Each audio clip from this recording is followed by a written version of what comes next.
Bien, entremos entonces al punto concreto. Ahora vamos a hablar de biodiversidad, de sus niveles y de sus atributos. Entonces, ¿cómo vamos a conectar esto? Volvamos a la pregunta sobre la mariscada, como dijimos antes. Si nosotros tenemos una mariscada, haremos un listado de ingredientes que se tienen normalmente que usar para preparar una mariscada. Por ejemplo, para darle un sabor o un toque más delicioso, podríamos decirlo, usualmente utilizamos cebolla, que no es un producto del mar, utilizamos ajo también, y seguramente la base la podemos hacer con tomate. Algunas personas utilizan, por ejemplo, también cremas, y eso viene ¿de dónde? Pues de las reses de una vaca. Pero ahora faltan los ingredientes principales, es decir, qué es lo que la va a transformar en una mariscada. Y eso sería, pues normalmente utilizamos peces, como bien podría ser un bagre, o bien podría ser cualquier otro tipo de pez que te guste. También utilizamos otros organismos marinos, como algunos que aparecen o que tenemos enfrente. Por ejemplo, podríamos usar una langosta. ¿Quién no quisiera una langosta? O unos camarones. ¿Qué más podríamos usar? ¿Qué se les ocurre? Probablemente alguna almeja. Sí, o un cangrejo. Bueno, paremos ahí porque nos puede empezar a dar hambre y no es el punto con esto. El punto es que todo esto que nosotros estamos utilizando acá como ingredientes, o lo que nosotros llamamos ingredientes, en realidad son expresiones de la biodiversidad. Esta es una de las formas como la biodiversidad se relaciona con nosotros en el día a día. Es decir, los peces, las langostas, los camarones son criaturas marinas, es decir, son especies distintas con una identidad genética particular. Y las cebollas, el ajo y el tomate también son otras especies, pero en este caso son de carácter vegetal que obtenemos normalmente de la actividad agrícola. Entonces, tenemos que estos y estos organismos los encontramos unos en tierra firme y otros los encontramos en el mar. Es decir, estas especies que estamos utilizando, especies, no la vayan a confundir con especies, lo que estamos utilizando o lo que estamos viendo es que vienen de condiciones particulares, condiciones, por ejemplo, de humedad, de temperatura, de luz. Esas son condiciones de los ecosistemas, son ecosistemas diferentes. Entonces, volviendo al tema, la biodiversidad se expresa en todos estos niveles y se relaciona con nosotros. Esta es una de las maneras más frecuentes de cómo nosotros utilizamos la biodiversidad. Para hacer una mariscada, por lo menos necesitaríamos unas 5 o 6 especies que nos soporten ese platillo, en este caso. Ahora bien, volviendo al término biodiversidad, ¿qué es lo que significa? Si notas, es una contracción de dos palabras. Por un lado, bio, que significa vida, y por el otro lado, diversidad, que significa pues tal cual eso, algo que es variado. Ese es el término biodiversidad, pero aunque no lo creas, no es un término tan antiguo, es un término bastante reciente. Para que lo miremos, vamos a empezar dando un pequeño repaso por la historia. Podríamos decir que la biodiversidad o las primeras formas en que ésta se utilizó fue con la palabra variabilidad. Y esto es muy importante o clave para toda la biología moderna. Probablemente la variabilidad se empezó a utilizar en la biología a partir desde los primeros evolucionistas, tales como Darwin, Wallace o Lamarck. Luego, hasta 1901 aproximadamente, hubieron otras personas, entre las cuales se encontraba Jacquard, quien fue la primera persona que directamente midió la diversidad de las especies y que también lo hizo en los ecosistemas. Ahora bien, habría que esperar mucho más para poder tener el sentido que tiene ahora la biodiversidad. Lo veremos a continuación. En 1980, Thomas Lovejoy introduce el término diversidad biológica, el cual se volvió popular rápidamente, por lo que se considera el padrino de la biodiversidad. No obstante, así como han existido científicos famosos detrás de conceptos fundamentales, como por ejemplo Isaac Newton y la gravedad, el término biodiversidad tiene también a un personaje que se destaca por su aporte a la comprensión y a la conservación de la biodiversidad. Afortunadamente, este personaje aún vive y aunque ya está bastante mayor, continúa siendo un referente en el mundo de las ciencias biológicas. Les presento a don Edward O. Wilson, quien en 1986, durante una conferencia en Estados Unidos, fue la primera persona que declaró o acuñó el término biodiversidad, tal como se emplea actualmente. Wilson tiene ahora 91 años de edad. Es un entomólogo y biólogo estadounidense conocido por su trabajo en evolución y sociobiología. Wilson es especialista en hormigas y en su utilización de feromonas como medio de comunicación. Actualmente es profesor honorario y conservador del Museo de Zoología Comparada en Harvard. El Dr. Wilson es una de las únicas 2 personas que han recibido la concesión más alta en ciencias de Estados Unidos, la Medalla Nacional de la Ciencia y el Premio Pulitzer en Literatura, este último en 2 ocasiones. Ha recibido otros 90 premios, así como 27 doctorados honorarios. Como ven, el Dr. Wilson es un científico muy prolífico y ha incursionado en muchas especialidades de la biología, pero de todo su trabajo nos interesa y destaca la relacionada con la biodiversidad. Y es que después de que él introdujera el término, la comunidad científica ha ido desarrollando y enriqueciendo este concepto y por ende procurando la conservación de la biodiversidad. Bien, conviene definir entonces qué es la biodiversidad o diversidad biológica. Para ello tienes que saber que existen varias acepciones, varios conceptos, unos digamos más oficiales, otros menos oficiales, unos más extensos y otros un poco más cortos, pero todos se refieren a lo mismo.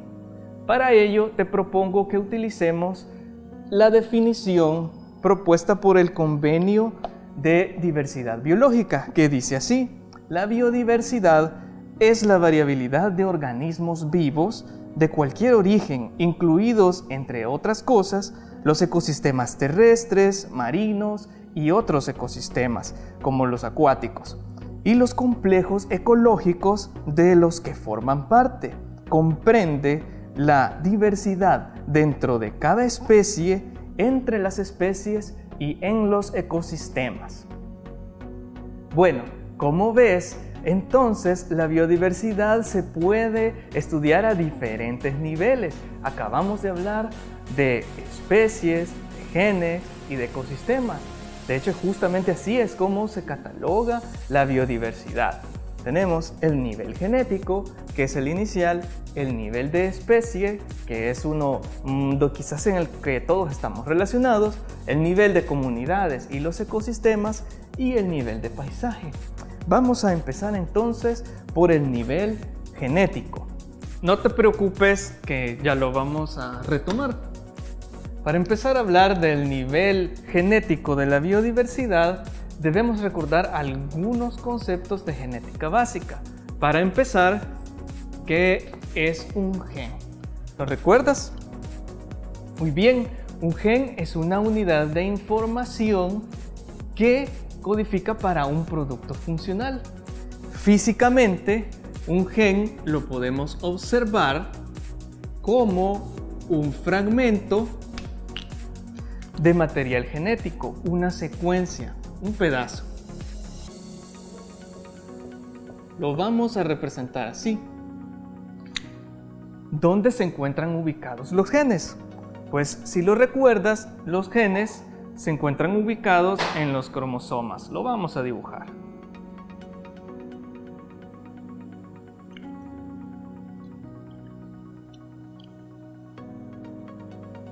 Aquí podría estar nuestro gen. Muy bien, y entonces como son productos funcionales, ¿qué es lo que hacen?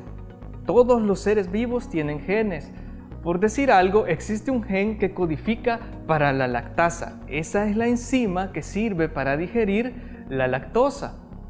Todos los mamíferos tenemos ese gen para digerir la lactosa. Pero no todos son iguales, ¿verdad? ¿Dónde está el truco? El truco viene en que los genes no son únicos, sino que vienen en versiones. A esas versiones de los genes nosotros las llamamos alelos. Muy bien, probablemente esto ya lo sabías, pero piénsalo. ¿Cuántos genes tenemos los seres humanos? Bueno, podemos decir que los seres humanos tenemos aproximadamente unos 30.000 genes. Esto estamos hablando de los genes, no de sus versiones, que son los alelos. Muy bien, pero entonces, ahora piensa esto. ¿Cuántos genes o cuántos alelos podríamos tener? Hay tantos alelos como cualquier mutación que pueda existir. ¿Y cuántas copias de material genético tiene? ¿Cuántos cromosomas tenemos? Pues si lo recuerdas, los seres humanos, nosotros tenemos 23 pares de cromosomas. Es decir, tenemos 2 copias completas de todo nuestro material genético. Eso quiere decir que tenemos 2 lugares posibles donde podemos tener 2 alelos posibles. Uno acá y otro acá. Eso quiere decir que en un máximo teórico, cada persona puede tener no solo los 30.000 genes, sino que como tiene 2 copias y puede tener 2 versiones en cada uno, una persona podría tener hasta unos 60.000 genes. ¿Estamos claros hasta el momento? Muy bien. Ahora, eso solo es una persona. Ahora piensa más allá. Por ejemplo, piensa en tus compañeros de clase. Imagínate que tus compañeros de clase fueran unos 40. En el máximo teórico, tus compañeros de clase, cada uno también podría tener 60.000 alelos diferentes cada uno. ¿Cuánto es el total de esto? Bueno, si lo multiplicamos, 6 por 4, pues da 24. Entonces, sumamos los ceros y tenemos que nuestro máximo teórico de alelos que podemos tener en la misma clase con nuestros mismos compañeros son incluso 2.400.000 alelos diferentes. Y todo esto en la misma especie, ¿no? No dirías que tienes otras especies en la clase, pero bueno, no lo sabemos.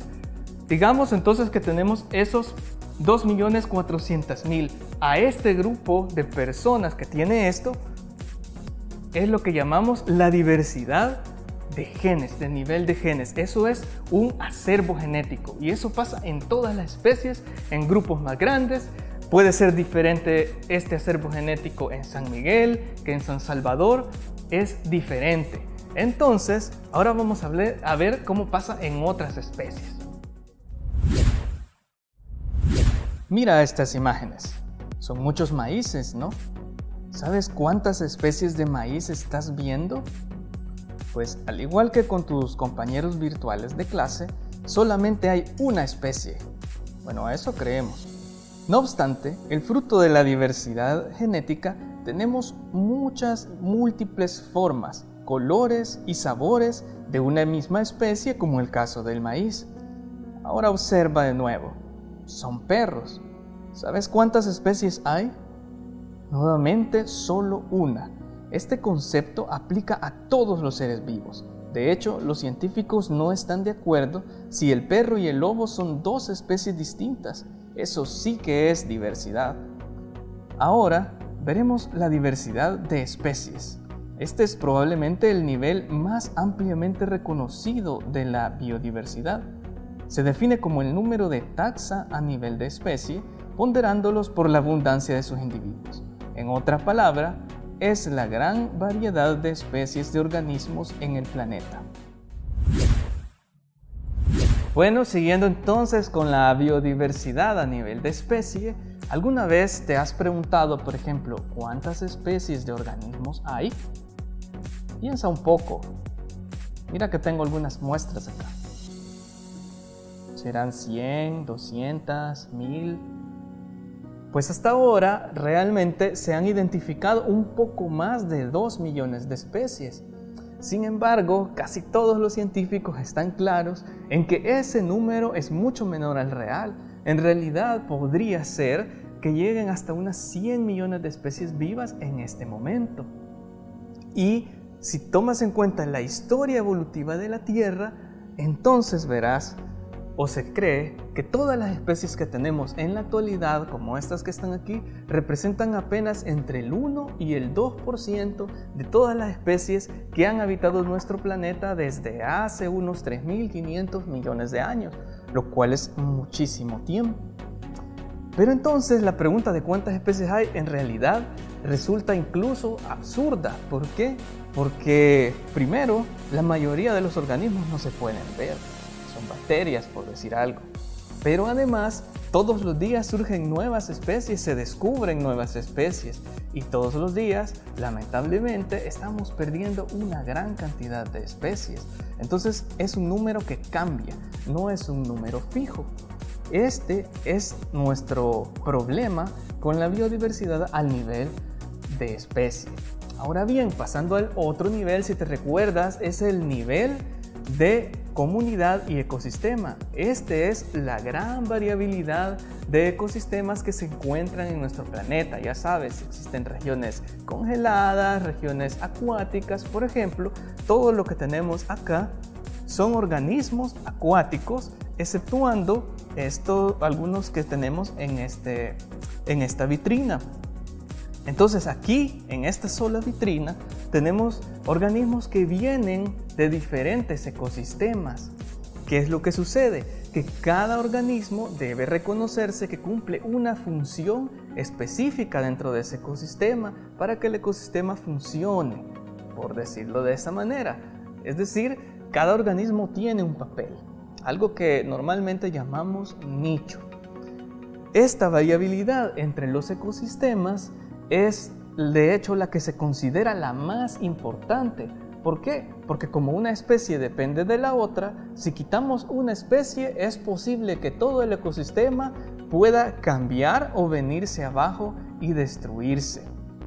Muy bien, entonces veremos que en El Salvador, por ejemplo, hay una gran cantidad de ecosistemas. Tal vez no lo sabías, pero es así. Vamos a ver unos videos de cuáles son estos ecosistemas. Entre los ecosistemas de El Salvador tenemos el bosque de manglar del Pacífico sobre un sustrato limoso, secundario y o intervenido. El bosque tropical deciduo latifoliado de tierras bajas, bien drenado, secundario y o intervenido. El bosque tropical siempre verde, estacional latifoliado aluvial de tierras bajas, ocasionalmente inundado, secundario y o intervenido.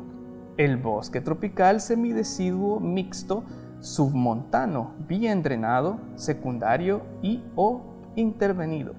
El bosque tropical semideciduo mixto submontano inferior, bien drenado, secundario y o intervenido.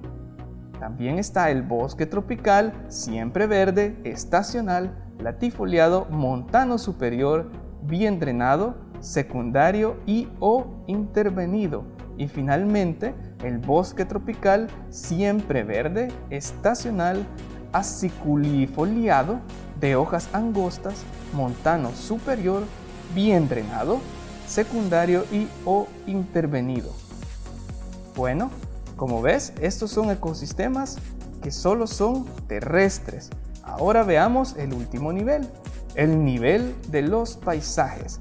Se refiere al conjunto de ecosistemas y usos del suelo que se encuentran en las distintas regiones del mundo. La diversidad de paisajes ha tomado importancia recientemente debido a que ciertos procesos ecológicos solo son comprensibles a ese nivel, como por ejemplo los cambios en el uso del suelo, la deforestación, los impactos de eventos climáticos extremos, entre otros. Bueno, los nombres de los ecosistemas a veces pueden resultar un poco complejos, pero ya en la práctica resulta un poquito más sencillo diferenciarlos. Ahora vamos a iniciar con las otras características de la biodiversidad que vimos al principio. Si te recuerdas, la biodiversidad no tiene nada más niveles, sino también atributos. ¿Cuáles eran? Bueno, tenemos la composición, la estructura y la función. Vamos a ver de qué trata cada uno de estos atributos. Primero, la composición. Quiere decir quiénes y cuántos hay en un espacio determinado. Es decir, la identidad y, por ejemplo, si fuera una especie, cuántas son sus poblaciones. Esto ocurre a todo nivel, es decir, qué genes existen y dónde están distribuidos, cuántas especies hay y dónde están distribuidos también, o cuánta cantidad hay. Ahora bien, la siguiente característica es la estructura. La estructura directamente nos está refiriendo a la ubicación espacial de estos organismos, porque no es lo mismo tenerlos lejos que tenerlos cerca. Esto puede resultar, por ejemplo, una barrera por lo cual los organismos no se puedan reproducir. Este es otro atributo de la biodiversidad. Y finalmente tenemos también el atributo de la función. Este es un poco más fácil de entender, por decirlo así, debido a que se trata de cuál es el papel o el rol que tienen tanto genes como especies como ecosistemas globalmente. ¿Sí? Es decir, los ecosistemas, por ejemplo, de selva, fijan mucho carbono, esa es su función. Vimos también que un gen puede servir para metabolizar la lactosa. Esas son las funciones.